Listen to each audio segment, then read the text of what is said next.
बिस्मिल्लाहिर्रहमानिर्रहीम। अस्सलामु अलैकुम। हमारा अगला टॉपिक है यूजिंग अंडू एंड रीडू।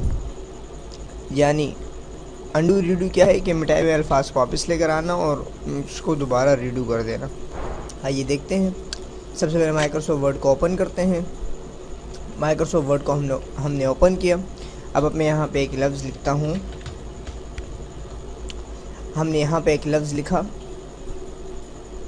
अब हम इस लफ्ज़ को मिटाते हैं या इसमें कोई भी चेंजिंग करते हैं। हम कोई फ़ॉन्ट्स लगा लेते हैं। कोई फ़ॉन्ट्स लगाने के बाद अब अगर हमने इसको वापस अपनी हालत में लेकर आना है तो हम क्या करेंगे, हम जाएंगे एडिट मेन्यू में। एडिट मेन्यू में जैसे क्लिक किए यहाँ पे आया अंडू फ़ॉन्ट साइज़। इसमें जैसे ही इसको सेलेक्ट करूँगा, देखिए हमारा जो यहाँ पे पहले फ़ॉन्ट्स था वो यहाँ पे सेलेक्ट हो गया। दोबारा क्लिक करेंगे तो एक और स्टेप पीछे से बैकवर्ड चला जाएगा, पीछे चला जाएगा।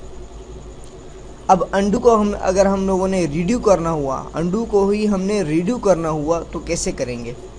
अंडू को रीड्यू करने के लिए हम वापस अंडू और रीड्यू दबा देंगे। ये देखें एक स्टेप आगे चला गया, फॉरवर्ड हो गया। अगला दोबारा क्लिक करेंगे, एक और फॉरवर्ड चला गया। तो अंडू रीड्यू। अंडू शॉर्टकट कीबोर्ड से करेंगे कंट्रोल Z, और जो रीडू है उसको कीबोर्ड से करेंगे तो कंट्रोल Y। देखते हैं ज़रा इसे।